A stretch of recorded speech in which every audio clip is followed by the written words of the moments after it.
វីតាមីន collagen អាហារបំប៉នសម្រាប់កុមារស្ត្រីមានផ្ទៃពោះនិងមនុស្សចាស់ដែលមនុស្សជាច្រើនទិញដោយជឿថាជួយសុខភាពបែរជាក្លាយជាប្រធានបទព្រួយបារម្ភបន្ទាប់ពីវៀតណាមរកឃើញសំណុំរឿងវីតាមីននិងអាហារបំប៉នคล้ายជាបន្តបន្ទាប់នៅត្រីមាសទី1ឆ្នាំ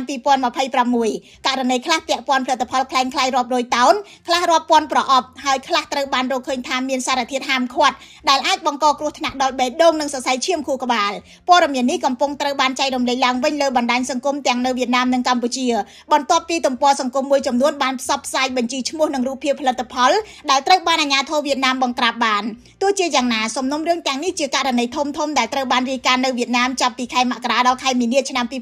2026ហើយទើបតែផ្ទុះការចាប់អារម្មណ៍ឡើងវិញម្ដងទៀតនាពេលនេះសំណុំរឿងធំបំផុតត្រូវបានរាយការណ៍នៅថ្ងៃទី20ខែមករាឆ្នាំ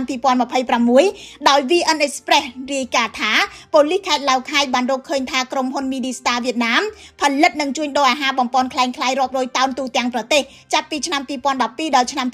2025និងរកចំណូលបានជិត1កណ្ដកសញ្ញា8 trillion ដុងឬជាង$68 លានផលិតផលដែលត្រូវបានរកឃើញរួមមាន collagen វីតាមីនផលិតផលសម្រាប់សន្លាក់និងអាហារបំប៉នជំនួយប្រព័ន្ធរំលាយអាហារបន្ទាប់មកនៅថ្ងៃទី8ខែកុម្ភៈឆ្នាំ2026អាជ្ញាធរខេត្តថាញ់ហៅបានប្រកាសចោទប្រកាន់ជនសង្ស័យចំនួន26នាក់លើករណីផ្សេងមួយទៀតសារព័ត៌មានតយចេបានឲ្យដឹងថាសមត្ថកិច្ចបានរឹបអូសផលិតផលคล้ายជាង7000ប្រអប់រួមទាំងវីតាមីន glutathione 600 collagen biotin DHA+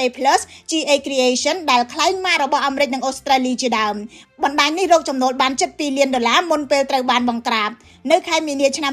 2026វៀតណាមរកឃើញក្រុមហ៊ុន Medifa និង Medi USA ផលិតនិងលក់អាហារបំប៉នคล้ายចំនួន88មុខភាគច្រើនជាវីតាមីនសម្រាប់ស្ត្រីមានផ្ទៃពោះកុមារនិងមនុស្សចាស់បណ្ដាញនេះរកប្រាក់បានជាង$10 លាន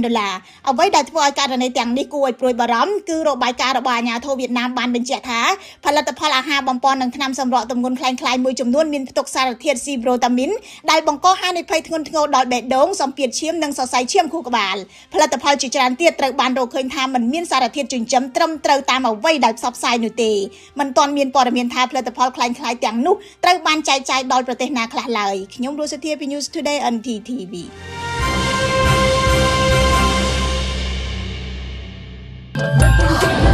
វីកូឡា